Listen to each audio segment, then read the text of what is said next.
Tahun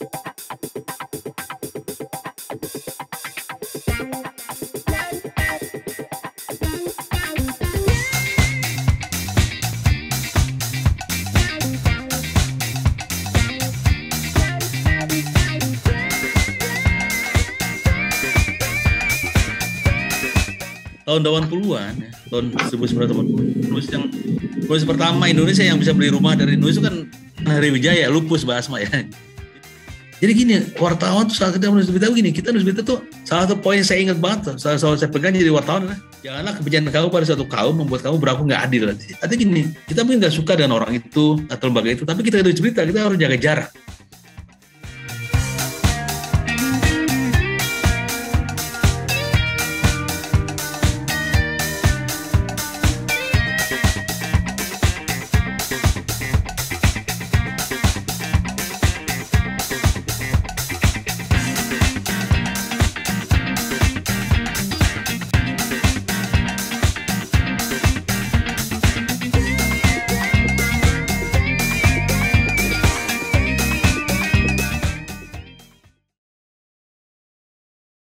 Halo, Assalamualaikum warahmatullahi wabarakatuh. Apa kabar sekalian? Berjumpa lagi dengan Asma Nadia di acara Belajar dari Bintang. Acara ini merupakan, boleh nih ya, setiap Rabu dicatat. Ini kencan kita tiap Rabu ya. Persembahan dari aplikasi KBMF atau teman-teman yang belum bergabung ya bisa unduh apa sih aplikasi KBMF ya, bisa unduh aplikasi KBMF-nya di Google Play Store dan kemudian silakan di-download. Jangan lupa follow Asma Nadia di sana dan teman-teman penulis ya, banyak guru-guru kita juga di sana, dan kemudian subscribe ke cerita-ceritanya, dan teman-teman bisa menjadikan aplikasi KBMF ini ruang untuk kamu membaca dan menulis. Bagi follower Asma Nadia, saya berkomitmen untuk memberikan tips-tips menulis gratis bagi yang memfollow Asma Nadia di aplikasi KBMF ya. Jangan lupa lebih lanjut yang masih penasaran dengan KBMF bisa follow juga media sosialnya KBMF. Dan malam ini guru kita sudah hadir ya, Mas Irwan Kelana ya. Sedikit tentang Mas Irwan Kelana, beliau adalah redaktur senior dari Harian Republika dan pemenang ya, sudah meraih lebih dari 19 penghargaan nasional, dan saya lihat tadi banyak banget di penghargaan karya tulisnya, ikut lomba karya tulis dari mulai Bank Syariah, ikut lomba karya tulis yang diadakan Fakultas Hukum UI, ikut lomba karya tulis nasional lainnya, dan beliau menang. Jadi kapan-kapan kita bisa juga bikin barangkali ya workshop atau bengkel menulis karya tulis ya. Dan Mas Irwan Kelana ini juga sudah melahirkan puluhan buku ya, non fiksi dan fiksi, dan hari ini kita akan berbincang banyak hal dari literasi buat teman-teman yang ingin menembus media nasional ya, media massa, silakan merapat ya. Dan teman-teman selain mengikuti melalui Zoom yang linknya sharing ya setiap pekan di Instagram Asma Nadia maupun Instagram KBMF ya, teman-teman juga bisa mengikuti acara ini ya melalui YouTube channel KBMF Official ya. Baik, saya sapa dulu Irwan Kelana. Assalamualaikum Mas. Waalaikumsalam warahmatullahi wabarakatuh, Mbak Asma dan teman-teman semuanya. Senang sekali bisa ketemu malam ini. Halo?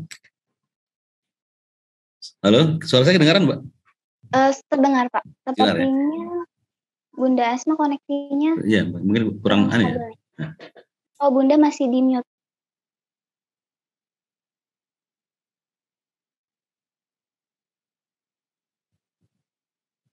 Mute.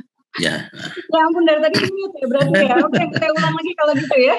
Assalamualaikum warahmatullahi wabarakatuh. Rekan-rekan, berjumpa lagi ya di acara Belajar dari Bintang, persembahan aplikasi KBMF. Buat teman-teman yang masih asing bisa unduh aplikasi KBMF ini di Google Play Store. Kemudian jangan lupa subscribe ya ke cerita-cerita di sana. Ada cerita-cerita terbaru Asma Nadia juga, ada Surga yang Tak Dirindukan, kemudian Nikah Tanpa Pacaran, dan terbaru Assalamualaikum Beijing 2. Dan follow Asma Nadia dan follow guru-guru yang lain di sana. Asma berkomitmen untuk memberikan tips menulis gratis setiap pekannya bagi follower Asma Nadia. Dan malam ini adalah kencan Rabuan kita. Jadi silakan setiap Rabu ya yang niat benar-benar ingin jadi penulis yang bisa menulis apa saja karena akan hadir itu guru-guru kepenulisan nih. Malam ini kita kedatangan Mas Irwan Kelana.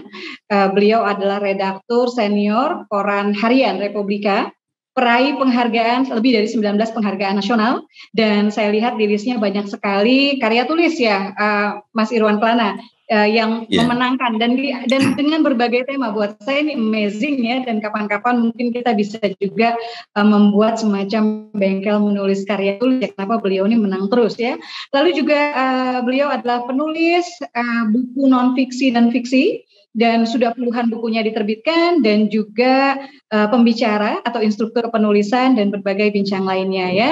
Buat rekan-rekan, acara Belajar dari Bintang ini ya, selain rekan-rekan bisa mengikuti melalui Zoom, rekan-rekan bisa subscribe ke YouTube channel KBMF atau KBMF Official ya. Saya sapa Mas Irwan Kelana. Assalamualaikum. Waalaikumsalam Mbak Asma dan teman-teman semua gitu. Senang sekali bisa bertemu malam ini. Iya, sehat ya Mas ya? Alhamdulillah. Kita ngisi acara bareng lama sekali ya. Tahun 2003 di Mesir itu bareng-bareng ngisi acara itu bulan Oktober. Ya. Dan saya traveling awal itu tahun 2001 itu ya dengan Mas Irwan Kelana kita ke Mesir ya. Mesir. Kita menyusuri Sungai Nil ya. Dan kemudian sempat ke Brunei juga sama-sama. Baik, Mas Irwan Kelana, ini gimana ceritanya jadi ini sih jadi penulis. Jadi wartawan dulu atau penulis dulu ya? Penulis dulu. Penulis dulu. Yeah. Nah, sedikit cerita, silakan Mas. Ada PPT juga. Ini PPT bisa dibuka sedikit ya. Teman moderator boleh dibuka boleh dibantu, di sharing. Sharing pertama di sharing aja sedikit aja, Bring. Oke. Iya. Ya.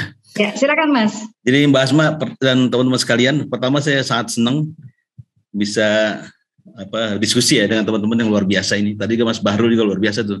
Dari seekor katak yang kecil bisa mencapai puncak. Nah itu kira-kira sama dengan kita. Mungkin saya kira sini teman-teman di sini juga beragam seperti anggota FLP, ada yang masih muda, ada yang juga udah lebih senior ya. Tetapi kita berangkat dari satu yang sama, itu sama-sama punya mimpi. Jadi menjawab Mbak Asma tadi, saya adalah orang yang berani bermimpi sejak masih kecil gitu ya. Mungkin coba berikutnya, halaman berikutnya. Ya, jadi gini, Mbak Asma dan teman-teman sekalian, saya tuh sejak kelas 3 SD sudah baca buku ini, Tenggelamnya Kapal Van der Wijk ya. Nah ini kita bisa belajar mengapa kita penting menulis buku, karena buku itu bisa mempengaruhi banyak orang gitu ya. Saya anak kampung di Depok pada masa itu ya. Saya ini lahir tahun 65 ya, sekarang udah umur 56 tahun, jadi mungkin teman-teman sini mungkin saya kira membayangkan separuh kita umurnya Mbak Asma ya. Saya termasuk Pak Ibu. Boleh selang sedikit, boleh agak dimundurkan kameranya Mas, kita bisa utuh nih melihat. Ya. Saya mohon maaf ini saya sebenarnya kalau ngisi acara senang di perusahaan saya, cuma tadi sini hujan. Kalau hujan sini kan karena jadi bising sekali, saya di kamar jadi. Oke. Aman. Aman ya. Jadi begini maksud saya teman-teman sekalian, mengapa kita penting menulis buku? Ternyata buku itu bisa mempengaruhi orang. Ini saya ini bermimpi gara-gara baca buku Buya Hamka pada saya kelas 3 SD gitu. Saya ingat saya kelas 1 SD belum bisa baca. Dulu kan kita nggak ada TK ya, waktu masih tahun 71 ya kita masuk SD. Dan 72 masuk SD. Ibu saya tiap hari mendampingi saya belajar. Ini mungkin saya pikir luar biasa ibu saya ini. Proses mentoringnya apa. Jadi ibu saya mendampingi saya belajar tiap malam untuk belajar membaca. Saya ingat waktu kelas 1 saya belum bisa baca, kelas 2 baru bisa. Kelas 3 bisa baca, langsung baca buku Buya Hamka. Nah, bapak saya seorang petani, tapi dia mempunyai buku sastra gitu di rumah gitu. Saya baca buku dan saya ingat betul nih Hayati ya, Zainuddin dan Hayati kisahnya luar biasa. Dan sejak itu saya pengen sekali pergi ke Sumatera Barat. Nah ini mau saya teman-teman sekalian. Jadi kalau kita menulis, yang kita tulis bisa jadi mempengaruhi orang luar biasa. Orang kampung saya pun bisa jadi dia pengen berubah, pengen jadi besar gara-gara baca sebuah buku. Gitu. Nah saya ini saya baca pada saat saya kelas 3 SD dan saya baca berulang walaupun saya nangis ya. Itu bahas Pak Ibu juga orang lain baca buku ini nangis kali kan. Nah, bagaimana Zainuddin ada Hayati ya. Zainuddin ceritanya tidak kesampaian ketika Hayati udah jadi janda. Zainuddin kan bilang pantang pisang berbuah 2 kali kan itu. Dia tidak mau menikahi jandanya Hayati. Ketika Hayati meninggal akhirnya baru dimesal kan bahwa dia sebenarnya besar mencintai Hayati itu. Nah pada masa itu saya ingat banget bagaimana Zainuddin ketika bertemu Hayati di Dangau, di sawah itu selalu Hayati didampingi oleh adiknya Ahmad ya.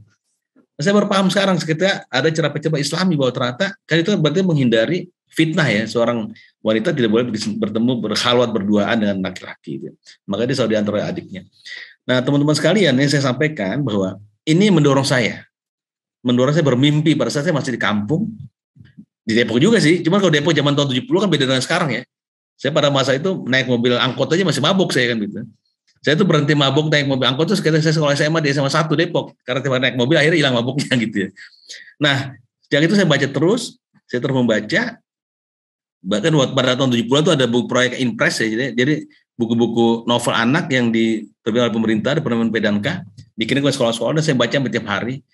Gitu pula pas SMP saya beli majalah bekas, majalah Bobo, Sekuncung, kawan dan sebagainya. Dulu kita nggak punya duit beli majalah baru ya, tapi yang bekas. Tapi kita baca terus. Dan saya baca nulis di kertas tulis aja.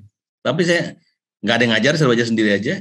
Ketika SMA kelas 1 naik kelas 2 ada lomba menulis adakan harian suara karya.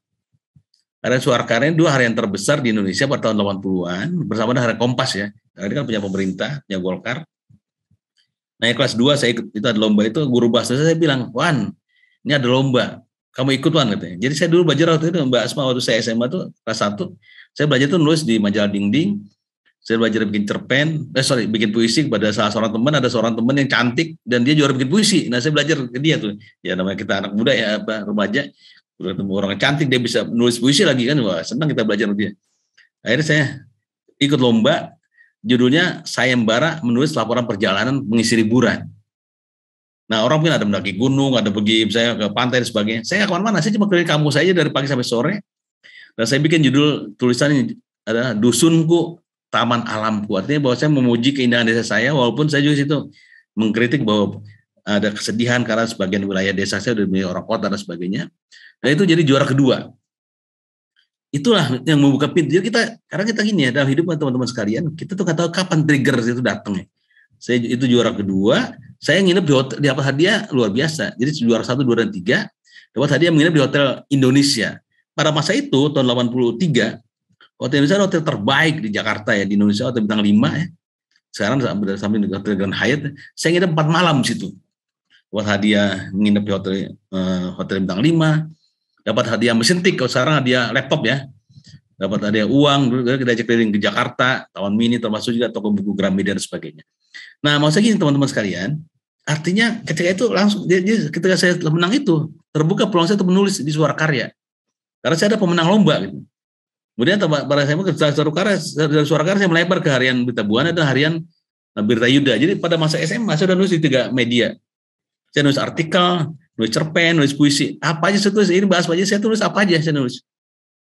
Nah, ketika itu artinya jadi pada masa SMA itu kita udah nginep di hotel gara-gara kita nulis. Nah itu teman-teman, maksudnya itu poin saya sampaikan bahwa kita tuh nggak pernah tahu ada trigger itu ada sesuatu ya yang membuka pintu. Kan begitu saya menang lomba, saya punya mesin tik, sekarang kita punya laptop ya, dan terbuka berbagai peluang di media massa. Kemudian saya kuliah di PB, saya dapat waktu itu jalur PMDK ya. Nah di PB saya nulis terus. Nah dan juga ini Mbak Asma, salah satu yang saya ingat dulu, saya tuh rajin ikut lomba. Jadi saya ingat pada waktu tahun 87 bulan Juli saya menang ikut lomba cerpen. Itu berarti usia berapa tuh Mas ikut lomba pertamanya? Itu SMA kelas 1, naik kelas 2 berarti 14 tahun lah ya. 16 tahun ya. 16 tahun udah ikut lomba saya. 16 tahun ikut lomba dan menang juara kedua itu. Tahun depan saya ikut lagi, kalah ya. Itu gini bagi saya lomba itu teman-teman sekalian, tidak selalu kita menang juga, tapi artinya lomba itu kan salah satu mengukur kemampuan kita. Jadi saya pada waktu SMA saya ikut lomba 2 kali, yang menang sekali. Yang pertama itu tahun 82 itu kelas 1 naik kelas 2 ya. Pada waktu di PB saya menang 7 kali lomba. Coba lanjut dari Mbak ada berikutnya. Slide berikutnya. Terus ini lanjut ya. Terus berikutnya. Nah tadi ya, ini kelas 2 SMA saya menang lomba. Kemudian, nah ini nih, ini maaf ya. Jadi ketika saya lomba pertama juara berapa Mas? Juara 2. Oh juara 2, oke. Terus ikut pas saya kuliah di PB tahun 87 saya 4 kali menang lomba tuh Mbak. Pertama bulan Juli menang ikut lomba cerpen. Tadi saya embara laporan perjalanan, sekarang cerpen. Ya, yang ada kan kantor pendanaan PBB nih, apa internasional nih. Juara 2. Saya waktu itu sering juara 2 tuh, spesial juara 2. Juara 2 diundang ke Jakarta, waktu temu apa kepala kantor pendanaan PBB di Jakarta. Tapi yang bikin saya ini kan bangga karena juri-jurinya orang top semua itu. Ada Pak Mosu NSC dan sebagainya. Kemudian bulan Oktober saya ikut lomba lagi. Saya ikut bulan Agustus saya ikut lomba karya tulis tentang KB. Jadi saya itu apa saya tulis Basma. Saya tulis tentang KB. Yang ada kan Jawa Barat dan saya menang. Dan saya ngasih tahu teman, Wan, lu kayak menang deh lomba di Jawa Barat tuh, ada tadi mendengar di radio. Akhirnya saya datang ke Jawa Barat tuh, bener saya datang sana terima hadiahnya. Oktober saya ikut lagi lomba karya tulis tentang hukum yang ada kan di Permen Kehakiman. Jadi gini, jadi waktu saya bisa ngantar naskah, saya keluar dari situ, waktu saya naik metro mini saya lihat, saya tunjuk tuh gedung Permen Kehakiman di dalam Mampang Jakarta Selatan. Saya bilang ini, saya nanti akan datang kemari untuk menerima hadiah. Jadi saya orang itu Mbak, yakin aja tuh. Datang nilai naskah dan yakin menang saya juara 2 lagi tuh. Kemudian di bulan Desember saya ikut lomba lagi yang diadakan oleh Indosat ya mengenai telekomunikasi internasional, jadi beda-beda di bidangnya. Saya masuk final, 8 finalis, ada dari UI, ada dari ITB dan sebagainya. Dan saya itu final kita, nah sekarang ini Mbak nginep di hotel lagi Mbak, ini gara-gara saya ikut lomba saya nginep di hotel Sabang tuh. Jadi saya tuh dari SMA udah menginap di hotel, waktu di kuliah bisa nginep di hotel karena ikut lomba. Nah, saya juara 2 juga tuh bulan Desember. Jadi tahun 87 saya 4 kali juara tuh. Lomba cerpen, lomba karya tulis, dan ada 1 lomba cerpen dan 3 lomba karya tulis. Kemudian di bulan tahun berikutnya 88, di bulan Januari saya menang lomba novel diadakan oleh Klub Pustaka Indonesia. Jurinya salah satu ada HB Yasin. Nah, ini maksudnya suatu kebanggaan bagi kita kalau jurinya HB Yasin, padahal itu nama besar sekali kan. Kemudian di bulan menarik di bulan Februari saya ikut lomba hukum, karya hukum diadakan oleh Fakultas Hukum UI ya. Nah, ada 3 finalis, yang satu dari Fakultas Hukum UI, yang satu Fakultas Hukum Unpad, yang satu dari Fakultas Peternakan IPB. Nah, ini yang orang IPB ini dapat juara 2 padahal dia Fakultas Peternakan mengalahkan dari Fakultas Hukum Unpad gitu ya. Nah, kemudian di bulan Maret saya menang di lomba juara pertama lomba karya tulis tentang keislaman. Maksudnya begini teman-teman sekalian, bahwa kita harus berani bermimpi ya. Berani bermimpi. Saya itu waktu saya SD udah belajar bermimpi, saya pengen Indonesia. SD sampai saya keliling Indonesia. Ketika saya kuliah, mimpi saya ada keliling dunia gitu. Kita orang desa yang pada masa juga punya apa-apa, tapi kita berani bermimpi dan yakin bahwa Allah ngasih jalan gitu. Pada akhirnya Allah ngasih jalan. Yakin bahwa suatu itu tercapai. Jadi saya ingat waktu saya baru nikah, Mbak Asma, waktu saya baru nikah, saya ngomong ke mertua saya. Saya kan waktu itu masih kuliah, masih tingkat akhir ya. Saya bilang nih mertua, Bu, saya ingin keliling dunia. Terus mertua saya ngomong ke istri saya, namanya kan Ren, suamimu itu nggak punya duit keliling dunia gitu. Tapi ternyata halnya terbukti sekarang saya bisa keliling 20 negara atas izin Allah gitu ya. Artinya bukan saya yang hebat, tapi Allah ngasih jalan, ngasih wasilah ketika kita punya mimpi dan kita mau ikhtiar untuk itu gitu ya. Nah, itu teman-teman sekalian, artinya dari pengalaman saya itu masih jadi Mbak, masih jadi penulis ya. Artinya waktu SMA dan kuliah saya masih jadi penulis. Kemudian ini teman-teman sekalian, pada masa dulu kan tulisan itu dibuat hanya di koran. Tidak ada kayak sekarang nih, ada online ya, dan media begitu banyak. Dulu kan media terbatas, kayak Kompas, Suara Pembaruan, Jayakarta, terus Berita Buana, hanya beberapa koran. Kalau sekarang nih teman-teman nulis begitu banyak peluangnya. Dan kemudian dulu gini, dulu tidak ada yang ngajar kayak sekarang. Sekarang teman-teman belajar nulis siapa aja bisa, apa di FLP maupun di KBM app ini ya. Dulu tuh saya belajar sendiri aja, nggak ada yang ngajarin. Tahun 80-an itu saya pengen belajar, ada Arswendo, ada Rendra, tapi terlalu tinggi rasanya untuk nyampe ke mereka gitu ya. Jadi saya belajar sendiri aja, otodidak ya. Oh, sekarang teman-teman sekalian, itu kesusahan itu ada di depan mata gitu, karena belajar begitu banyak peluang. Kayak sekarang kan kegiatannya sekarang nih udah gratis, terus setiap minggu yang ngisi kan para bintang gitu ya. Jadi bagi teman-teman sekalian, generasi sekarang ya, baik yang masih muda maupun yang sudah lebih senior, kesempatan sukses itu luar biasa terbukanya. Mungkin lebih jauh dan akselerasi luar biasa ketimbang generasi saya pada masa itu yang masih harus melangkah, harus pelan ya, walaupun kita berusaha untuk maksimal. Kalau sekarang pun teman-teman masih lebih cepat gitu ya. Nah itu Mbak Asma, jadi ketika tahun 90 ada kesempatan ada lowongan pekerjaan di wartawan, saya ngelamar, clipping saya kumpulkan, itu clipping sekitar 380 halaman, 230 halaman maaf, dengan fotokopi piagam lomba itu ada 8 maksudnya.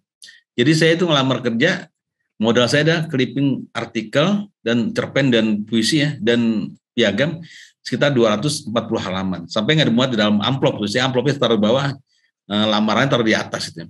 Waktu saya tes di Hotel Sahid Jakarta, panitianya bilang saya, buat Irwan ini tes ini formalitas katanya, karena Irwan tuh dengan tulisan itu banyak, insya Allah bisa jadi wartawan. Nah, mau saya teman-teman sekalian, saya nyampaikan ini bahwa menulis ya, baik teman-teman menulis mau artikel, mau cerpen, mau apapun ya, atau misalnya menulis berita mungkin dari masa usia remaja, itu membuka berbagai peluang gitu. Berbagai peluang untuk menjadi orang yang berhasil, yang kita mungkin waktu itu nggak kepikiran ya. Oh iya, suatu hari jadi wartawan, saya juga nggak kepikiran. Saya waktu itu cita saya cuma dua, jadi wartawan atau jadi dosen pada waktu saya kuliah. Karena gini, kalau dosen kan kalau di IPB tuh orang kan harus S2, S2-nya kan ke luar negeri ya. Jadi saya, wah kalau saya jadi dosen, saya S2 di luar negeri nih kan gitu. Atau jadi wartawan. Di wartawan, alhamdulillah, akhirnya Allah mungkin jalan jadi wartawan sementara ini ya. Nggak tahu nanti ke depan gitu ya. Dan jadi wartawan, alhamdulillah bisa keliling 20 negara, termasuk bareng Mbak Asma Nadia, Mbak Helvi ya. Kita hampir setiap tahun juga ke Malaysia waktu itu. Kemudian yang saya ingat 2003 bulan April saya ngisi acara di Mesir, di Al-Azhar Mesir bareng Mbak Helvi dan Pak Ahmadun.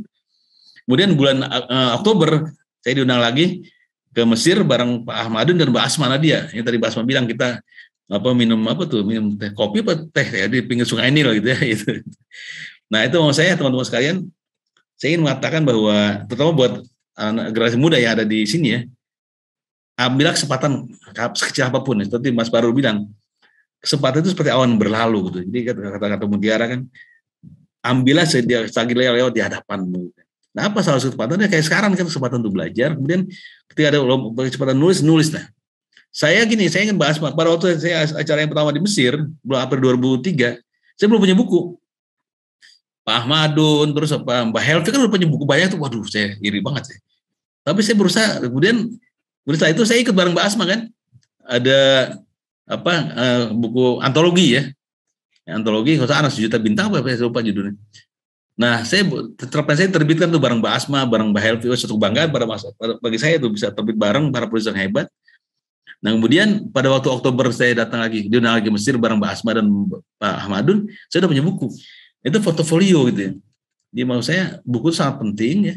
Portofolio kita di samping kita punya sesuatu yang peninggalan buat ya, generasi berikutnya. Kan kata Imam Ghazali, kalau kamu bukan anak raja atau bukan anak sultan atau bukan anak pengusaha atau bukan anak ulama gitu ya, jadilah penulis kan gitu.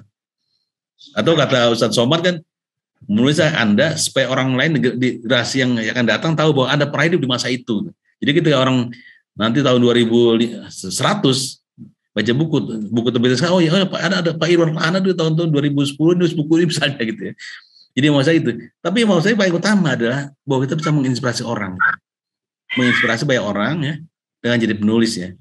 Termasuk gini, Mbak Asma, mungkin saya karena waktu kita yang pendek, saya ngasih satu cerita bahwa saya kebanggaan saya sebagai wartawan. Jadi tadi itu saya jadi wartawan ya, saya menjadi wartawan. Tahun 90 saya jadi wartawan. Dan hampir semua daerah saya ada kunjungi atas izin Allah. 2005 pertama kali saya keluar negeri. Liputan pertama kali keluar negeri ada ke Jerman ya. Pada masa itu saya belum ngerti bahwa ke Jerman, kalau kita keluar negeri musim dingin itu harus pakai baju khusus musim dingin. Saya belum ngerti, jadi pakai pakaian biasa 5 lapis pasti dingin aja itu saya bilang waktu di Jerman ya. Tapi itu pengalaman pertama ya. Pengalaman pertama ada saya bareng waktu itu ada artis yang namanya Tari Karinda itu masalah tuh artis favorit saya juga tuh tahun 95 ya.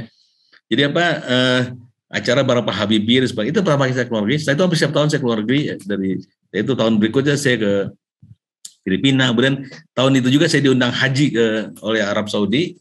Jadi Arab Saudi ini teman-teman sekalian, begitu teman yang masih muda-muda ini, sudah jadi wartawan. Tiap tahun Arab Saudi mengundang wartawan dari seluruh dunia untuk jadi jamaah untuk meliput acara haji di Mekah dan Madinah. Kecuali sekarang karena musim COVID ya. Kalau di luar COVID itu, kalau nggak ada COVID, setiap tahun dia ngundang dari seluruh dunia. Jadi pada masa itu, saya tahun 96 diundang. Yang diundang bukan saya, itu Republika diundang. Ternyata ada 3 media Indonesia yang diundang. Nah, kemudian saya dipanggil pimpinan Republika. Wan, kamu bisa baca Quran nggak? Oh bisa Pak, saya bilang. Saya kan waktu SMP SMA, saya sering ikut lomba FTQ itu. Saya belajar di LPTQ juga. Jadi saya bisa, alhamdulillah, Qori juga. Kemudian tanya, Wan, kamu bisa bahasa Inggris nggak? Bisa dikit-dikit Pak. Bisa bahasa Arab nggak? Bisa dikit-dikit Pak. Yaudah kamu bikin ini lamarannya. Saya bikin lamaran, bahas Pak ya. Lamaran dikirim ke Kedutaan Besar Arab Saudi. Kemudian dari sini mereka kirim ke Riyadh ya. Kira-kira menjelang seminggu sebelum musim haji, dapat panggilan untuk berangkat haji dan berangkat sendiri saya. Karena nggak bareng rombongan kan kita undangan, jadi datang sana dijemput dan kita tinggal di sana, kita di sana dikawal. Kita tinggal di suatu hotel atau tenda yang luar yang jaga tentara dengan pesawat dengan senjata M16. Kemudian kita keliling atau beberapa tempat ya, termasuk kantor IDB, sampai bank ya. Kemudian kita memantau dari suatu ruangan pemantauan. Jadi di Mekah itu teman-teman sekalian, kalau orang haji itu ada tim pemantau haji itu yang dipanggil seorang jenderal bintang 2. Di situ kelihatan Mbak Asma, orang yang ngerokok aja di pinggir Masjid Haram kelihatan situ. Terpantau dari ruangan itu luar biasa itu. Nah itu saya luar biasa. Dan ketika kita kalau lagi Arafah itu kan hukum di Arafah itu kan macet luar biasa ya. Tapi karena saya dan teman-teman nih undangan raja, kita tuh pakai forerunner gitu, sehingga kita nggak ngalami macet dan sebagainya. Nah mau saya teman-teman sekalian itu dari jadi wartawan dan jadi penulis. Nah teman-teman yang muda ini, saya kira merintis karir dari awal, dari menulis dari awal, mungkin ada yang masih SMP, ada SMA menulis. Dan itu waktu kuliah, itu salah satu jalan untuk menjadi wartawan itu. Dan bagi teman-teman yang sudah senior, yang mungkin ada ibu juga jangan khawatir, tanpa nggak harus jadi wartawan, tapi jadi penulis seperti Mbak Asma, udah keliling berapa 60 negara Mbak Asma ya? 72 Mas. 62 ya? 72 kan ya? Atau Mbak Helvi ya? Nah itu ya tidak harus jadi wartawan, ya. Tapi bisa juga keliling dunia dengan karya tulis ya. Baik sebagai wartawan maupun sebagai penulis itu ya. Nah saya alhamdulillah atas izin Allah, orang yang ada di dua dunia itu, dari penulis dan kemudian jadi wartawan. Nah itu teman-teman saya, itu satu. Yang kedua gini, saya katakan bahwa apa sih kebanggaan sebagai wartawan? Salah satu yang buat bangga saya itu bahwa kita bisa bantu orang. Pada suatu hari datang ke tempat saya, ada orang minta tolong saya, Bang ini ada anak pinter, anak SMA 8 ya, Jakarta terkenal Mbak Asma ya, SMA 8 anak pinter. Tapi dia dari keluarga yang susah, keluarga yang sederhana ya. Dia pengen banget kuliah itu sebagainya. Dia minta tolong, bisa nggak dibantu dimuat di Republika itu. Saya muat di Republika, saya wawancara dia, bikin profilnya. Begitu dimuat profilnya, banyak sekali orang berniat membantu dia. Gara-gara satu berita. Gitu. Sampai akhirnya kemudian dia diterima di kuliah di Singapura, di Nanyang University. Itu syaratnya tuh harus punya uang cash, deposit 25 juta rupiah, harus punya laptop, dan harus punya pakaian lengkap, termasuk jas dan sebagainya. Semua itu ada yang bantu. Gara-gara satu berita ya. Jadi satu berita itu bisa mempengaruhi, bisa mengubah seorang. Sekarang anak itu udah jadi dokter, dan sekarang dia tinggal di Swiss itu. Jadi artinya wasilahnya satu berita yang dimuat di Republika bisa mengangkat orang dari orang keluarga sederhana sampai kuliah sampai S3. So, ya dokter sekarang tinggal di Swiss. Itu satu. Yang kedua, saya ingat banget suatu hari datang ke rumah saya tinggal di Sawangan Depok.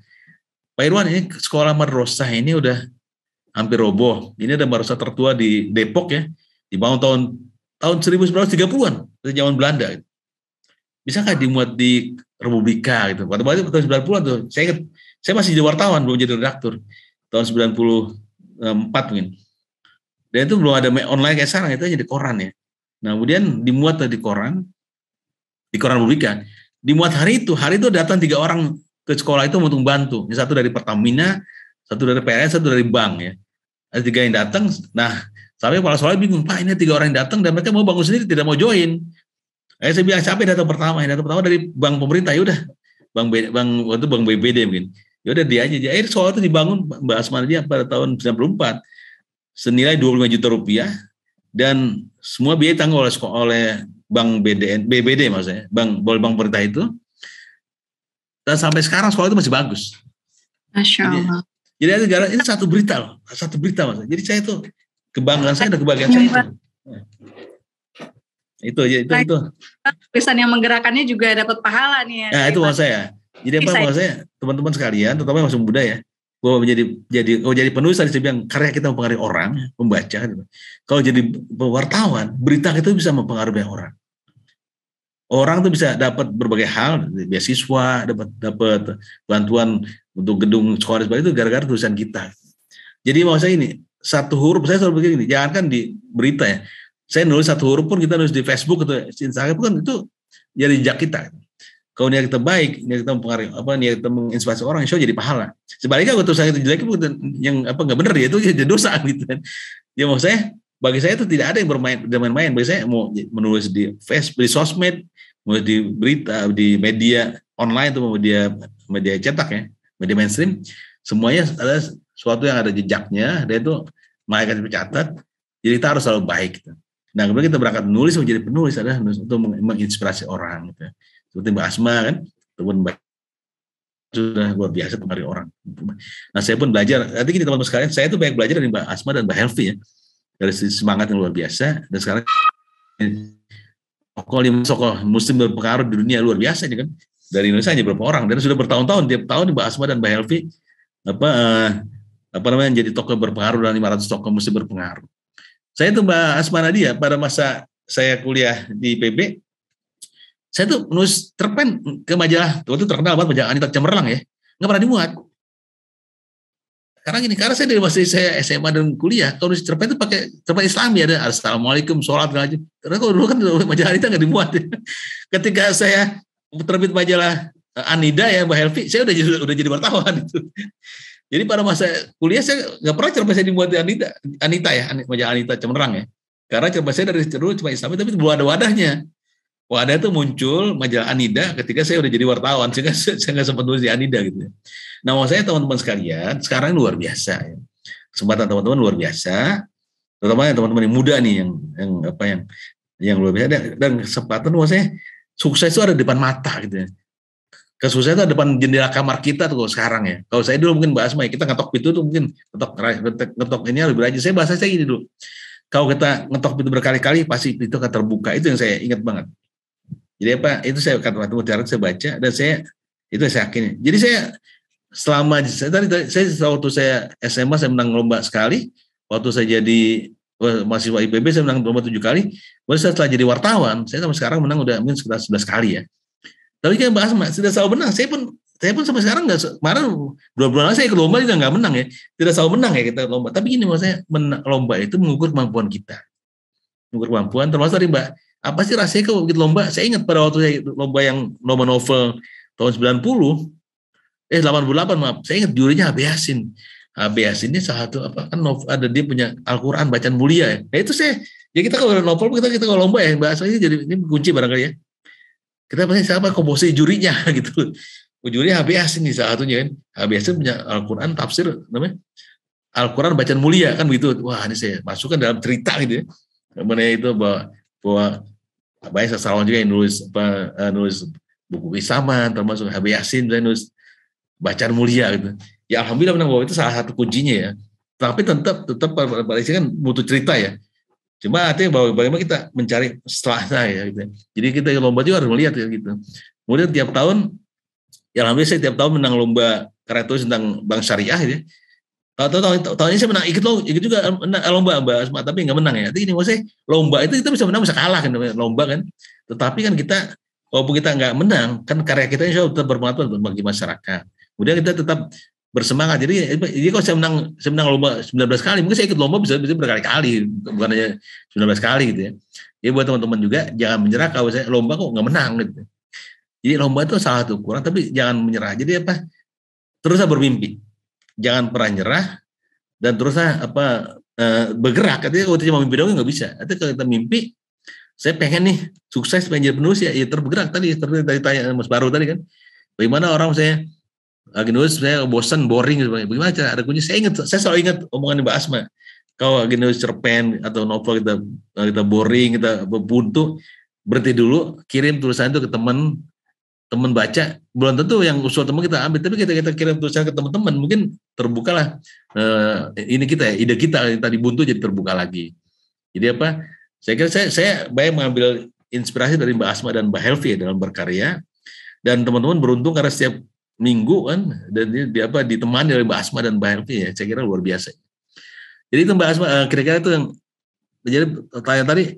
Apa lebih dulu? Saya jadi penulis dulu, baru kemudian jadi wartawan dan terus jadi penulis. Jadi ketika jadi wartawan pun terus jadi penulis sampai sekarang. Jadi sekarang saya nekuni dua-duanya dan saya merasa bersyukur bahwa Allah berikan izin ke saya untuk bisa jadi wartawan dan jadi penulis. Dan dengan wasilah itu saya mungkin Mbak bisa saya ketemu banyak orang ya. Ini salah satu teman-teman sekalian, terutama yang muda-muda ya. Salah satu yang menarik jadi wartawan dan juga jadi penulis ya kayak Mbak Asma kan. Saya ingat kita ketemu Mbak Asma, kita ketemu kalau dari Malaysia tuh saya ingat salah satu yang saya belajar banyak dari Hamzah Drakuti ya. Mungkin teman-teman sekalian kan jadi penulis ya. Hamzah Drakuti itu penulis yang menurut saya cerpenis terbaik di Indonesia ya. Saya ingat banget dia nulis pada waktu kita kalau di Malaysia malam hari kita berdiskusi soal sastra, dia baca cerpen tanpa megang naskahnya, itu dia hafal, itu luar biasa. Misalnya harus sangat saya ingat adalah judulnya Untuk Siapa Kau Bersiul, itu bahasa, wah itu luar biasa, Hamsan Rakuti ya. Kemudian ada juga cerpen dia sangat menarik judulnya Bolehkah Kau Cium Bekas Bibirnya di Bibirmu dengan Bibirku, wah itu Hamsan luar biasa ya. Jadi maksud saya kalau kita pengen berhasil, kita punya mimpi yang kuat, kita akan dipertemukan dengan orang-orang yang sukses. Seperti saya pengen banget berhasil jadi penulis. Saya ketemu Mbak Asma, ketemu Mbak Helvi. Buku saya tadi punya buku tahun 2003, saya punya buku akhirnya gara-gara ketemu Mbak Asma dan Mbak Helvi. Saya itu terus sampai sekarang. Sekarang saya banyak belajar dari Kang Abik, juga yang terbaca misalnya dari Terelie, gitu, yang setiap tahun memberikan 4 buku kan, luar biasa, 4 novel dalam setiap tahun. Atau Mbak Helvi, Mbak Asma, dan Kang Abik yang setiap tahun 1 buku. Gitu. Atau kita belajar dari misalnya dari penulis kayak Ahmad Fuadi.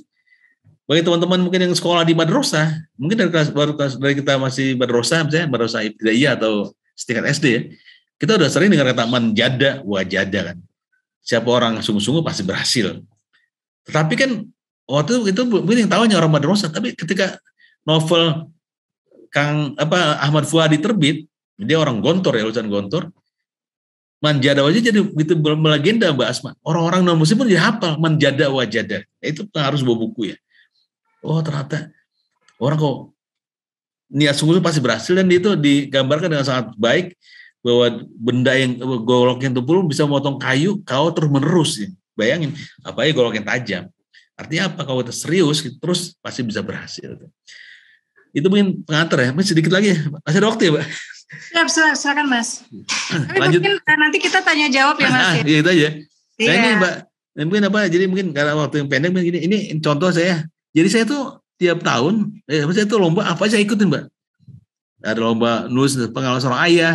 Jadi saya baru nikah, anak saya pertama lahir, ujian saya belum kerja, anak saya itu tidak mau nyusu ke ibunya, nggak mau nete.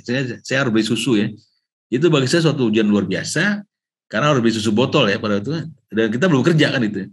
Jadi sampai saya kadang-kadang kalau anak saya sakit gara-gara susunya habis, dan anak saya yang pertama waktu itu ya, kalau susu habis dia tidak mau minum teh manis, nggak mau, jadi nangis aja itu. Sampai bapak saya nanya, saya sempat tinggal di rumah orang tua pada waktu awal nikah karena belum punya duit. Bapak saya nanya, kenapa nangis? Susunya habis ya, ini beli susu nih, jadi Pak, waduh tapi saya gini, ya Allah, suatu hari saya udah bekerja, saya akan beli susu anak saya bulan. Jadi pertama saya kerja bulan September tahun 90 jadi wartawan di Berita Buana. Gaji pertama tuh saya pergi ke Matahari di Blok M, saya borong susu 25 bungkus itu.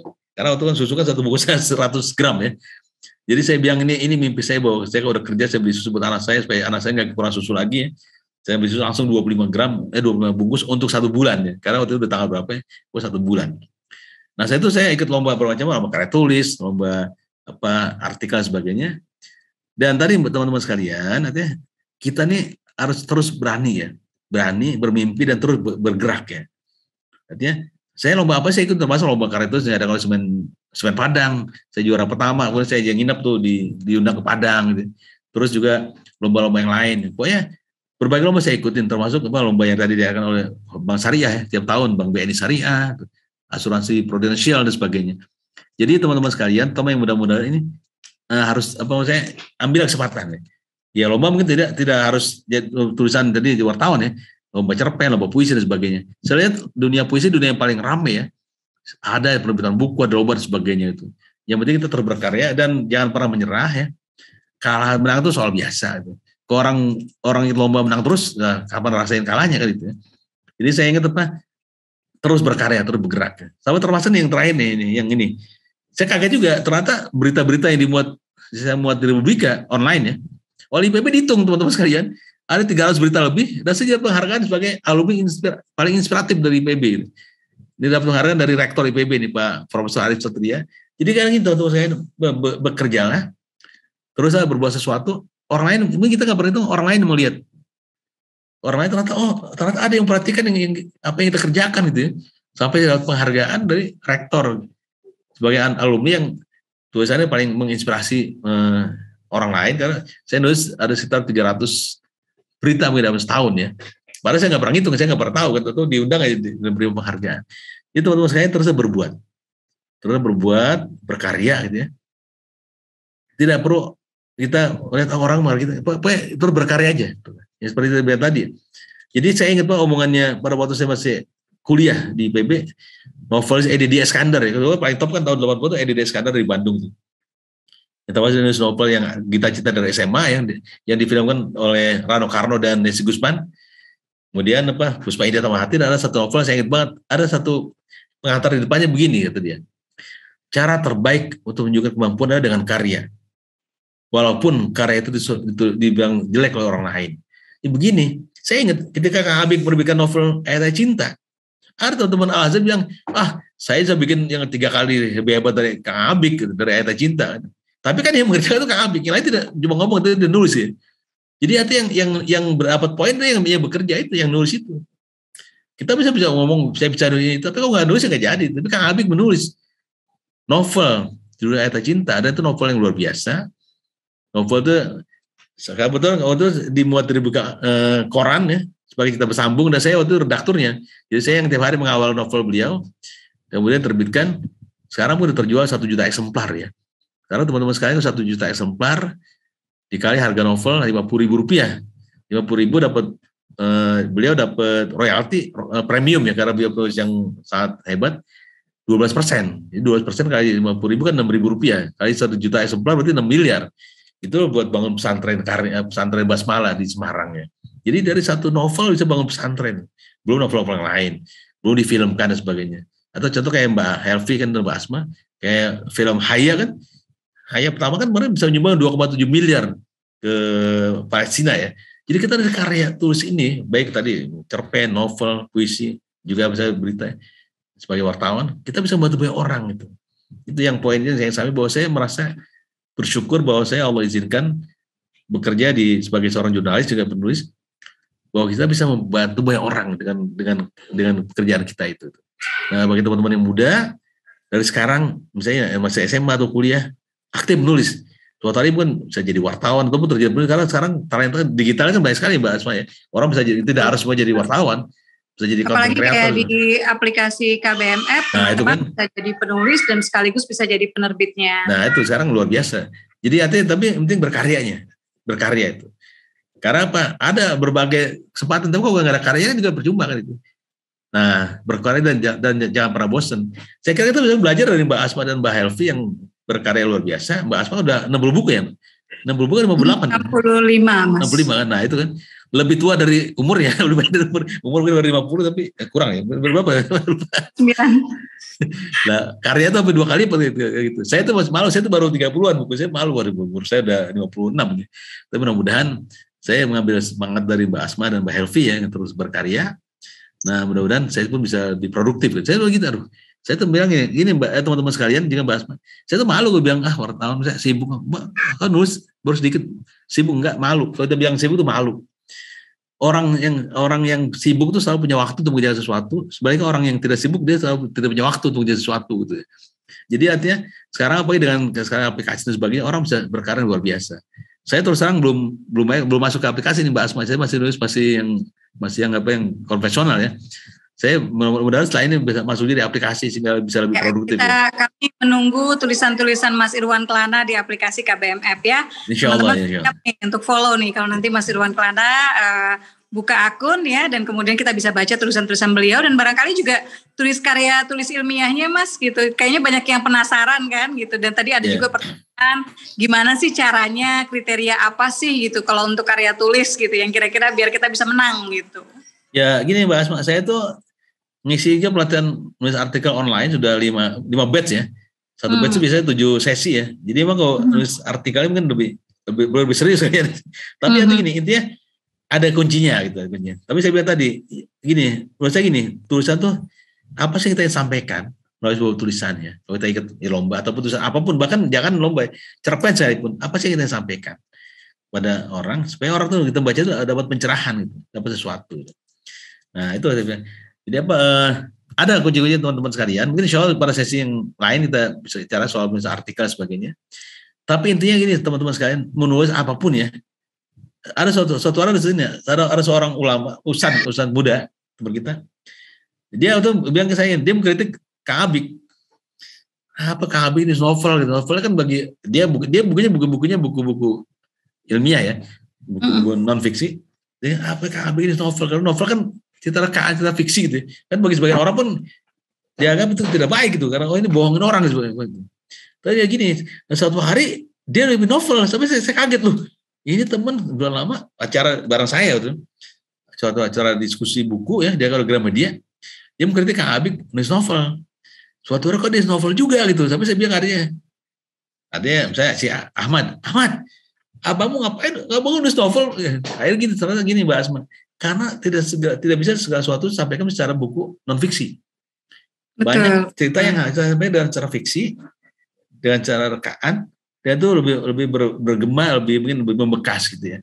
Jadi mau saya, jadi baik fiksi maupun non fiksi, dulunya ada jalan kita untuk menginspirasi masyarakat. Dan tadi teman saya pun, teman tadi itu yang seorang ustadz muda itu yang tadi yang itu dia nulis novel juga itu. Jadi maksud saya artinya semua tuh jalan kita. Nah teman-teman mungkin begitu aja, semuanya bisa. Gitu. Oke Mbak Asma. Siap, Mas Irwan Kelana, banyak sekali ya teman-teman. Pertama saya mohon maaf ya karena tadi koneksi bermasalah. Jadi akhirnya ini yang tadinya harusnya bisa via wifi-nya nggak bisa, jadi terpaksa mohon maaf ini jadi portrait ya kameranya, dan Asma harus pegang ini sampai selesai karena tadi tidak mempersiapkan begitu. Yang siapnya sudah di sini tapi ternyata tidak bisa. Baik teman-teman, kalau kita lihat ya tadi Mas Irwan Kelana bilang bahwa itu menang lomba penghargaan karya tulis dan menulis dan lain-lain itu sampai 19 kali, berarti ikut lombanya nggak 19 kali. Apalagi kalau gimana mau menang 19 kali kalau ikut lombanya cuma 10 kali ya Mas Irwan ya, mustahil ya. Jadi pasti yang diikuti jumlahnya lebih banyak lagi. Tapi kita bisa pelajari semangatnya, dan kemudian salah satunya tadi juga ya Mas Irwan bilang bahwa orang yang sibuk akan menemukan cara ya, akan selalu punya waktu gitu untuk mengerjakan banyak hal. Jadi selainnya tuh alasan kita aja sih sebetulnya. Dan buat teman-teman semua mudah-mudahan terpacu semangatnya. Tapi Mas Irwan nih ada tadi pertanyaan, jadi sebetulnya gimana sih, ada tips apa sih? Yang pertama tadi kalau untuk menang lomba kepenulisan, apa saja yang harus diperhatikan? Oke. Yang pertama adalah saya bicara secara umum ya, baik cerpen, novel maupun karya ilmiah atau artikel Mbak berita ya. Yang pertama temanya kita harus pahami betul. Misalnya temanya gini, saya ada lomba, saya ingin lomba diadakan oleh Bank BNI Syariah. Saya tiap tahun menang lomba itu, juara tiap tahun.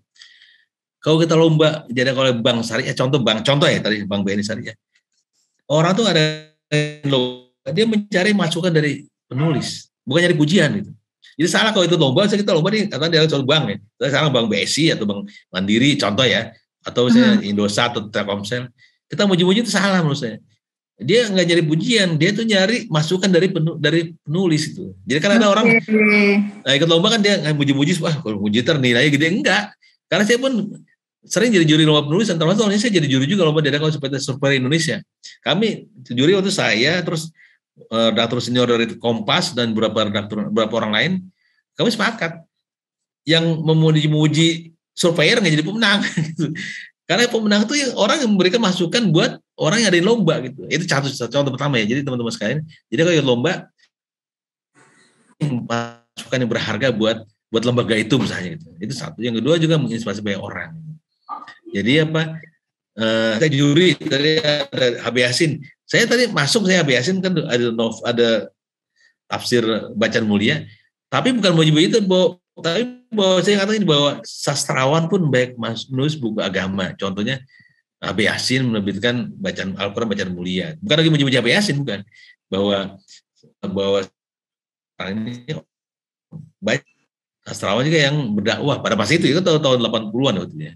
Jadi itu pertama ya, tema itu apa temanya, kemudian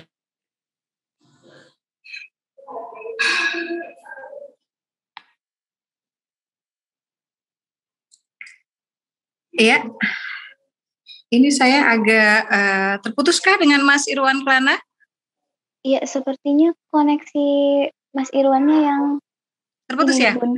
Iya. Oke, sambil kita nunggu.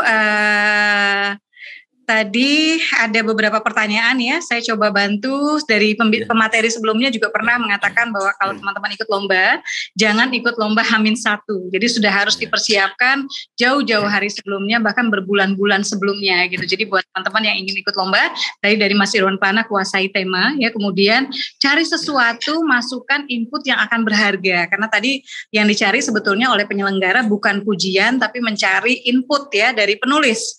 Jadi gagasannya harus kuat, kemudian tadi ya jangan ikut lomba terlalu mepet waktunya sehingga teman-teman tidak punya waktu untuk mengoreksi atau menyempurnakan tulisan gitu ya. Oke, Sheila, kita mau tunjuk berapa ini nih penanya nih. Untuk yang sudah raise hand ada 3 nih Bun di Zoom. Untuk teman-teman di YouTube juga boleh ya, jika ada yang mau ingin ditanyakan ditulis saja di chat, nanti dibantu.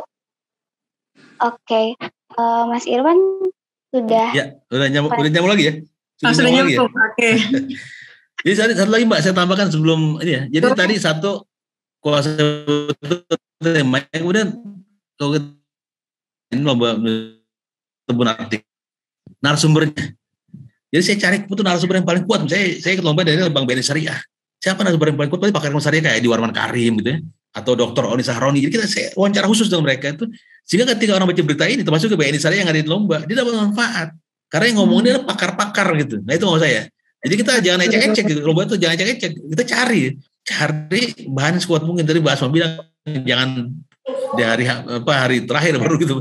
Jadi siapkan waktu. Saya berapa orang ya yang paling top nih saya di Indonesia, di Makassar kan berapa orang tuh yang paling top itu saya wawancarai. Termasuk saya Ustaz Erick Yusuf yang dari Bandung. Jadi ketika misalnya paling satu artikel kalau berita, waktu itu saya lomba berita, misalnya ada 4 atau 5 narasumber gitu ya.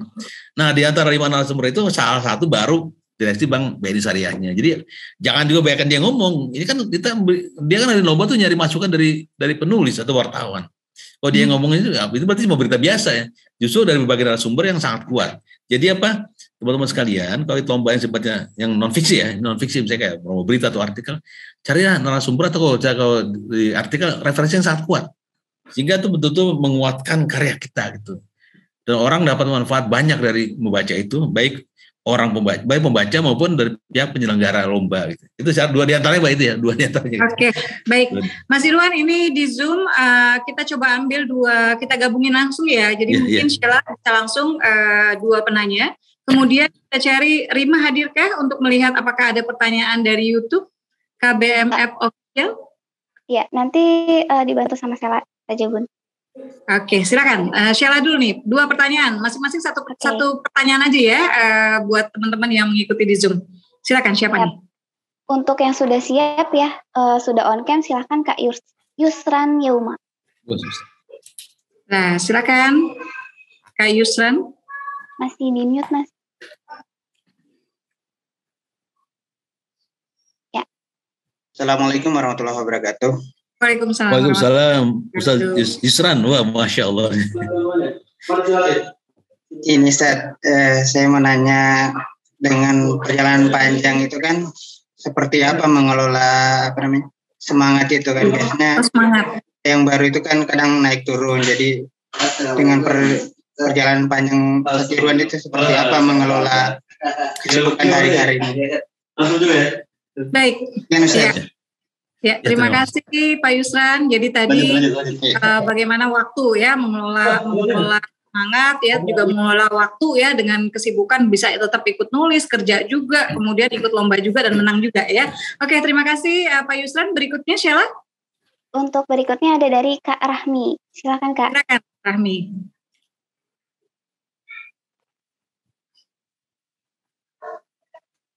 Masih di mute? Mute ya. Bismillah, Assalamualaikum warahmatullahi wabarakatuh.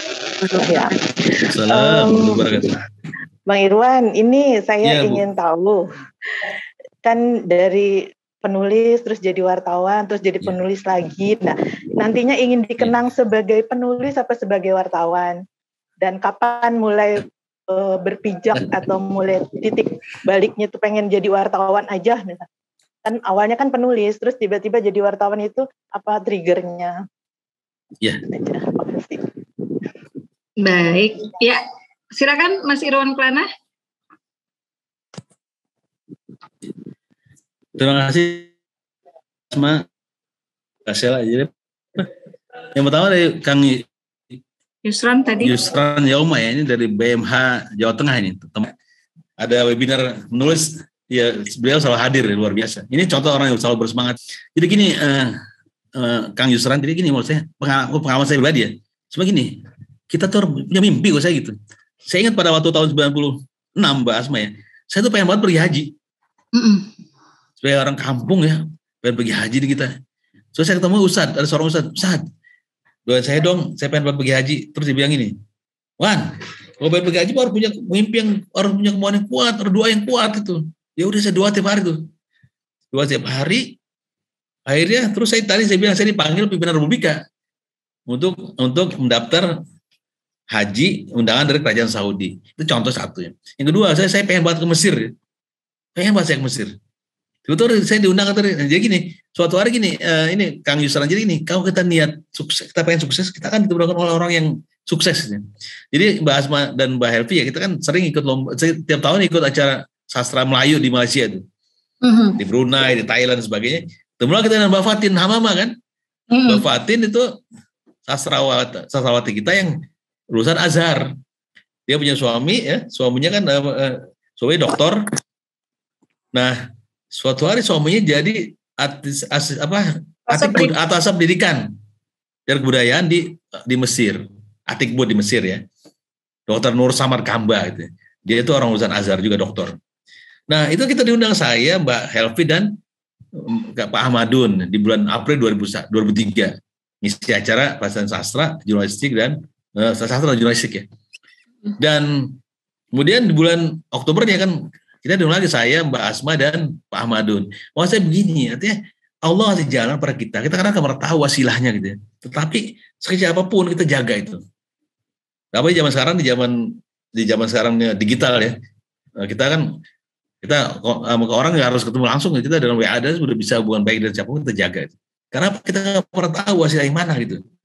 Saya tuh sering kali ngisi acara teman-teman itu karena wasilah tadi. Wasilah kita cuma WA doang, hubungan nggak pernah ketemu. Terus saya udah ngisi acara Taliban yang Aceh, bukan Taliban yang di Afghanistan ya. Tapi kan ada santri. Mereka ngirim ke saya buat di Republika, terus saya diundang ngisi acara di santri Taliban Aceh ya, yang pernah ketemu sebelumnya gitu. Orang tolong saya bisa ngirim rilis sebagai saya nggak pernah ketemu, tapi kita bantu. Allah ngasih jalan kayak gitu. Jadi gini, bahwa bebas menjaga semangat ya, semangat yang terus menerus ya untuk berkarya. Kita punya mimpi yang terus. Saya punya mimpi masih bahas mah. Mimpi saya itu salah satu saya punya panti asuhan buat anak yatim dan sebagainya. Dan saya pikir salah satu jalannya adalah dengan menulis. Oh bisa nulis, bisa, bahasa bisa, Mbak Evi bisa dengan nulis bisa miliaran kan. Artinya itu yang saya selalu jaga. Jadi semangat buat saya terdorong untuk menulis ya, nulis maupun jadi wartawan ya. Bagaimana bisa bermanfaat, intinya kan bermanfaat buat orang lain itu. Kemudian tadi Ibu Rahmi, Pak Irwan mau dikenal sebagai wartawan atau sebagai penulis? Begini, saya ini Ibu Rahmi ya. Mbak Asma saya udah pensiun tahun lalu sebenarnya di Rubika ya. Kan di Rubika itu walaupun swasta itu ada pensiunnya juga umur 55 tahun. Kemudian oleh kantor saya dikontrak ya. Jadi saya pensiun tanggal 1 September tahun lalu karena saya kan lahir tanggal 1 September ya. Orang Mbak Asma romantis, saya sama Mbak Asma sama romantis kalau nih. Beda dengan Mbak Helvi yang haroki. Apalagi Mbak Helvi kan haroki. Kalau saya Mbak Asma dan Kang Abik sama ya, kita sama-sama yang romantis kayak begitu. Nah, tahun lalu, jadi saya bulan Agustus tahun lalu saya orang SDM saya, Pak, saya mau pensiun saya. Oh, Pak Irwan mau dihubungi oleh ini ya, wakil pimpinan redaksi. Kenapa? Pak Irwan tawarin mau nggak dikontrak, tetap bekerja di Republika. Oh ya udah, saya ketemu, saya dikontrak tahun lalu. Nah kemarin sama bulan Agustus, saya japin lagi pimpinan saya, Sad, ini kalau udah Agustus. Saya ini 1 September kan jadwal kalau dikontrak saya kan saya udah pensiun. Akhirnya tiba-tiba minggu depan saya ditelepon oleh pimpinan saya, Ustaz, usahakan di SDM, usahakan pensiun tanggal 1 September. Ustaz masih mau nggak bergabung di Rubika gitu. Jadi sekarang saya bahas saya tahun kedua nih di kontak itu. Jadi Bu Rahmi, artinya saya merasa bahwa pekerjaan sebagai wartawan satu pekerjaan yang saya bisa membantu banyak orang gitu. Saya bilang sampai yang saya gini, saya kalau pensiun di Rubika tahun ini misalnya, saya mungkin masih bekerja 1, 2 atau 3 tahun, mungkin ada beda lain yang mau menampung saya, yang saya bisa membantu. Artinya karena saya bisa membantu orang-orang kita nggak kenal, pesantren, usaha-usaha, gitu, bisa kita bantu gitu. Jadi apa bagi saya itu. Nah kemudian Bu Rahmi, saya ingin nulis yang lebih produktif ya, artinya ya kalau kita dikenang sebenarnya kita ingin punya banyak kita bisa bantu banyak orang. Saya sekarang anak saya satu kan dokter ya. Saya bisa bilang ke dia mudah-mudahan suatu hari punya rumah sakit gratis buat orang miskin. Dan semua anak saya arahkan bahasa semua anak saya arahkan bahwa kita apapun usaha kita suatu hari kita punya lembaga-lembaga itu, sekolah gratis, pesantren gratis gitu. Jadi maksud saya kalau saya ingin kenal sebagai apa, ya mungkin sekarang sebagai wartawan suatu hari, terutama ya mungkin penulis ya, wartawan mungkin ada pensiunnya kan, kita penulis nggak ada pensiunnya Mbak Asma ya gitu. Karya kita terus abadi gitu ya. Ya tapi suatu hari kita barangkali siapa tahu kayak Buya Hamka juga jadi wartawan sampai meninggal. Atau kalau di Rubika ada Abah Alwi sampai 70 tahun lebih tetap jadi wartawan. Iya, intinya begini. Intinya kebermanfaatan buat masyarakat gitu.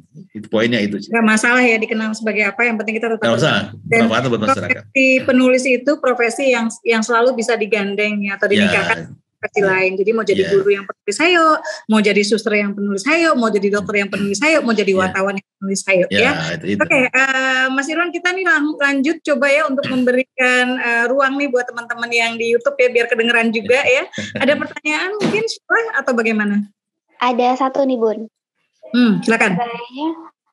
Apakah penulis non-fiksi juga bisa berkembang dan bersaing di KBM seperti penulis fiksi lainnya? Iya. Ini Basma ya. Saya kira bisa. Harusnya bisa ya, dan banyak ruang ya, kayak jejak sejarah, kemudian tokoh yang mungkin belum ditulis ya, dan siapa tahu mungkin ada juga yang tertarik untuk membuat semacam tulisan yang nantinya menjadi rujukan misalnya untuk teman-teman yang ingin menulis terkait misalnya warna lokal yang kuat gitu ya, jadi warisan tak benda misalnya gitu ya, itu dari mulai kuliner, dari mulai tradisi ya, dari mulai yang lain-lain, saya kira banyak ya ruangnya. Jadi coba saja, justru sebetulnya begini, kalau misalnya belum ada penulis non-fiksi yang hits misalnya di KBMF atau masih kalah, itu berarti kesempatan untuk kamu yang penulis non-fiksi itu masih besar ya, karena belum ada saingannya gitu. Jadi ayo semangat ya. Baik, saya kira ada pertanyaan mungkin Sheila, mungkin pertambahan waktu ya Mas Iwan ya, barangkali boleh pertanyaan lagi ya. Oke, silakan Sheila. Okay. Untuk pertanyaan selanjutnya nih dari Kak Susanti, silakan Kak. Cepat, tepat, dan karena waktu kita sebetulnya sudah selesai, satu pertanyaan saja. Masih di mute Kak.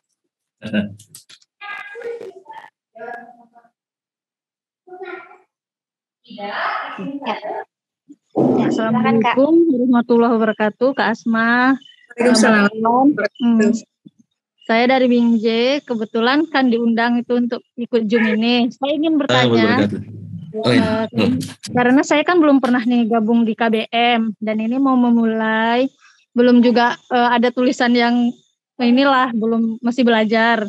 Maksudnya saya ingin apa sih tips-tipsnya supaya saya tuh nggak mentok, nanti baru beberapa ya, agak terputus-putus ya Mbak, tapi lebih kurang dimaklumi pertanyaannya agar kalau nulis nggak mentok gitu kali Sheila ya. Iya. Ya, boleh, siap. Itu yang pertama. Kemudian terima kasih Mbak. Penanya berikutnya silakan Sheila. Oke, untuk pertanyaan selanjutnya ada dari Kak Dorit nih. Silakan Kak.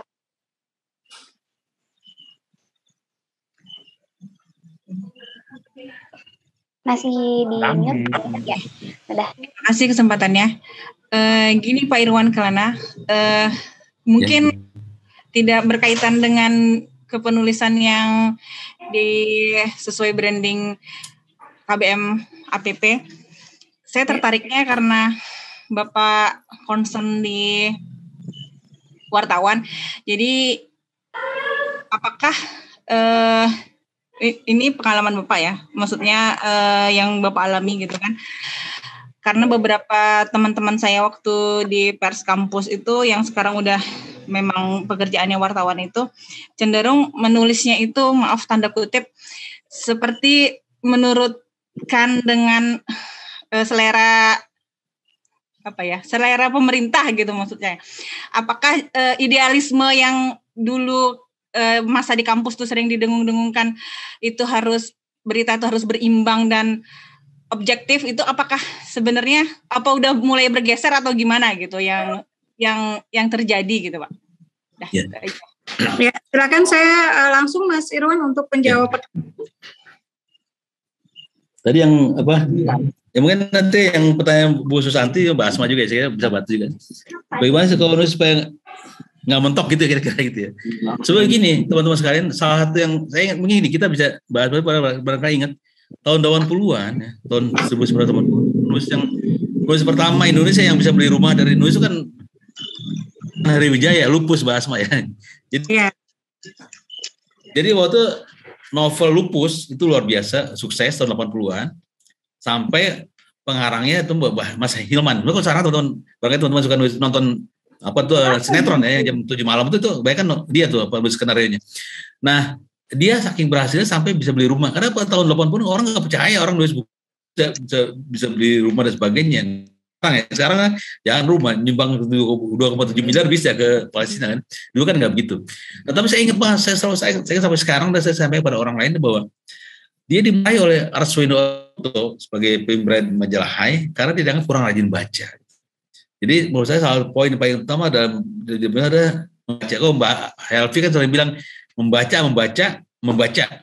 menulis ya. Jadi saya poin itu. Jadi saya sama Mbak Asma. Kita penulis itu harus rajin baca. Misalnya contoh saya ini misalnya saya tadi sama dengan Mbak Asma pun Kang Abik menulis novel romantis ya. Tetapi saya membaca novel berbagai genre, misalnya novel intelijen kayak Forsyth ya, novel drama kayak Sidney Sheldon, novel hukum kayak Jason dan novel-novel yang lain. Jadi saya baca berbagai buku, walaupun yang saya tulis adalah novel romantis. Maksudnya begini teman-teman sekalian, kita harus baca baik buku-buku fiksi maupun non-fiksi. Teman-teman baca novel Kang Abik kayak Cinta, kan dia tuh keterangan bahwa novel Kang Abik itu pakai referensi 8 kuning. Nah, belum pernah ada novel di Indonesia ya yang referensi kitab kuning. Ini berarti kan dia membaca biasa. Atau kalau teman-teman baca misalnya novel Abi Tauhid, Kang Abik soal Said Nursi, itu luar biasa setnya. Nah kalau baca novel Ayat Cinta, salah tokohnya kan Nurul ya. Jadi kan Fahri ini kan laki-laki wanita. Mungkin banyak perempuan karena cemburu baca novelnya Kang Abik ya. Ada Nurul ya, yang teman santri seorang dari Indonesia. Kemudian ada Ayesa yang jadi suami istrinya. Ada juga Maria ya. Dan satu lagi ada 4 orang. Nah sebenarnya Fahri ini senang sama Nurul, tapi kan sebagai santri itu kan merasa menyukai anak kiai kan kayak apa, seperti punggung merindukan bulan gitu. Sehingga dia tidak berani mengungkapkan. Nah, tapi setelah dia menikah dengan Aisyah yang orang Turki Palestina, baru terungkap bahwa sebenarnya Nurul pun mencintai dia. Sehingga pamannya Nurul yang merupakan kakak kelasnya Fahri mengatakan, Fahri tolong nikahi itu ponakan saya Nurul. Kata Fahri, tapi kan saya sudah menikah. Saya udah punya istri kan. Kata pamannya Nurul, tapi kan agama kita membolehkan poligami. Nah kemudian Kang Abik menjawab dalam novel itu, tapi menurut kitab ini karya si Anu begini gitu. Nah itu mau saya. Jadi artinya Kang Abik menjawab itu dengan menggunakan referensi. Ada 8 referensi situ yang dia pakai untuk menulis novel. Referensi bukan sembarang referensi, tapi kitab kuning yang mungkin kalau kita orang-orang yang nggak udah pesantren mungkin nggak bisa baca gitu. Maksudnya begini teman-teman sekalian, termasuk Bu Susanti ya. Kita harus banyak baca berbagai buku dan berbagai jenis, itu baik fiksi maupun non fiksi. Jadi apa? Sehingga kita Indonesia banyak, kita punya lancar, kita punya banyak diksi kita ya. Apa sih membawa sebuah orang penulis pilihan katanya indah-indah ya? Karena dia sering baca kan. Kalau dia jarang baca pun waktu bisa punya perbedaan kata yang bagus-bagus kayak gitu. Jadi itu poin pertama itu saya kira. Mungkin nanti Mbak Asma menambahkan. Kemudian yang kedua tadi Mbak Dorit ya. Wartawan kampus saya idealis ya. Apakah udah jadi wartawan media mainstream ya, media umum ya, kayak saya Rubika. Masih tapi di saya begini, Mbak. Ya setiap media itu punya ideologi dan sebagainya. Dan kita bekerja kan berdasarkan pertama kalau ada aturan dari aturan undang-undang persnya, kedua dari lembaga kita. Menurut saya alhamdulillah kami sejauh ini ya di Rubika, kami tetap masih ada di dalam koridor itu gitu. Jadi, termasuk tadi kita membantu kepentingan umat dan sebagainya. Saya kira gini contoh Mbak, saya ingin bahas Mbak. Tahun-tahun 2005, pertengahan 2000-an saya jadi wartawan. Saya di redaktor ekonomi syariah ya. Waktu ada suatu berita, ada sebuah bank syariah di Bengkulu yang ada banjir di depan kantornya. Jadi gini, wartawan tuh saat kita menulis berita begini, kita nulis berita tuh salah satu poin yang saya ingat banget, selalu saya pegang jadi wartawan adalah janganlah kebijakan kamu pada suatu kaum membuat kamu berlaku nggak adil. Artinya gini, kita mungkin nggak suka dengan orang itu atau lembaga itu, tapi kita nulis berita, kita harus jaga jarak perasaan kita dengan lembaga itu. Itu satu. Yang kedua pun jangan juga kita buat berita yang memberikan orang yang karena kita cara persepsi yang salah. Misalnya gini, ada banjir di depan got di depan sebuah bank di Bengkulu. Kan bukan untuk salah banknya, itu kan itu got itu kan dari jauh ngalir kan. Sehingga kalau kita bilang bank ini menyebabkan banjiran itu salah gitu. Jadi maksudnya kami tidak membuat berita itu. Karena kalau kita bilang bank A menyebabkan kebanjiran itu salah. Karena itu bukan gara-gara dia kan. Tapi kalau orang yang mungkin nggak suka dengan bank itu, tadi saya bilang wartawan bekerja berita kebencian, bank gua nggak suka nih. Ya udah gue bilang banjir di depan bank itu gara-gara itu. Nah itu maksudnya contoh ya. Jadi tetap koridor ya. Kalau saya salah satu yang saya pegang tadi, jangan kebijakan itu dalam satu kaum membuat kamu berlaku nggak adil. Jadi kalau kita contoh orang yang nulis tokoh tertentu karena kita nggak suka gitu ya, atau lembaga itu kita nggak suka, kita nulis kejelekan boleh.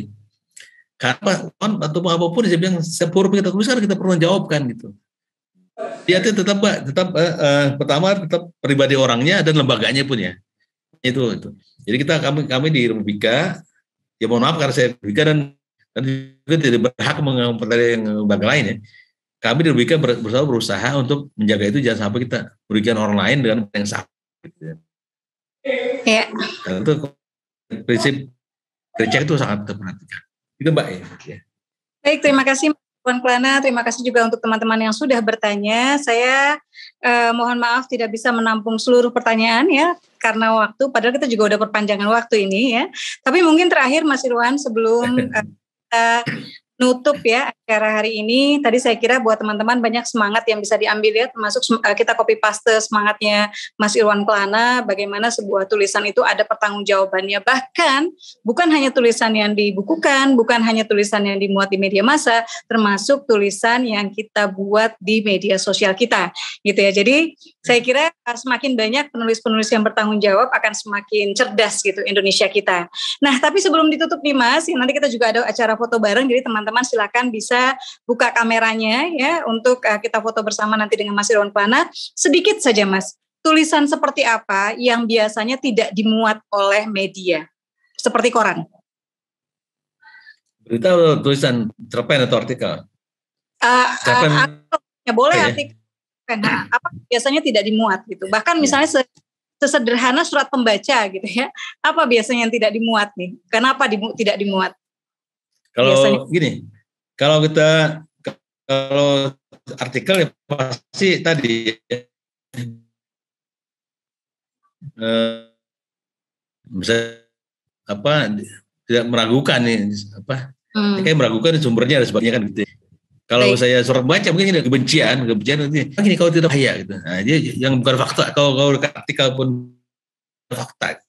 Yang utama itu kalau bukan fakta, misalnya kita si anu begini nih. Nah, itu hati-hati gitu. Penting nggak untuk tahu misalnya juga apa yang dari yang kita bidik? Apa tuh? Perlu nggak? Penting kita perlu untuk mengetahui jumlah karakter. Misalnya mereka pengen tulis opini nih di Republika. Oh iya. Nah, iya itu penting. Jadi gini, ya teman-teman sekalian, jadi nulis itu kan gini, media itu kan media cetak terutama ya. Itu kan ada keterbatasan. Jadi kalau kita misalnya nulis artikel nih, misalnya contoh di koran Suarkar, Rubika. Itu panjangnya sekitar 5.500 sampai 6.000 karakter ya. Itu penting karena gini kalau tulisan panjang, jangan tulisan yang artikel berat ya. Artikel hikmah di Rubika itu kan 3.000 karakter. Mungkin orang pertama kali nulis 6.000, 7.000 gitu, saking semangatnya, itu nggak dimuat. Karena naskah masuk sehari 20 naskah artikel. Yang dibuat cuma satu gitu. Redaktur nggak punya waktu gitu. Jadi teman-teman sekalian itu salah satu kunci nulis artikel mungkin nanti ke suatu kita diskusi ya. Satu kita harus memahami berapa sih panjang karakter yang biasa di koran itu, saya di Bisnis Indonesia mungkin 4.500 karakter, kalau di Rubika mungkin 6.000, mungkin kalau di Media Indonesia bisa di koran Kompas mungkin bisa jadi ada yang 9.000 karakter. Itu kita pahami dulu. Karena kalaupun sudah ketebal gini, kau berita teman-teman sekalian, berita kalau panjang bisa dipotong di bawah, kalau artikel nggak bisa, kan dia satu rangkaian utuh ya. Nah redaktur nggak punya cukup waktu. Kemudian juga gini, kalau dia meringkas dari 9.000 jadi 6.000 kan bisa jadi pesan dari penulis nggak sampai gitu. Jadi karena banyak tulisan terpaksa ditolak bukan karena tidak bagus, tapi karena kepanjangan, juga kependekan. Misalnya gini artikel ke Republika 4.000 karakter, itu nggak bisa juga dimuat. Spesial 6.000, itu 2.000 ini siapa kosong. Kalau berita kan bisa tambah berita lain, kalau artikel satu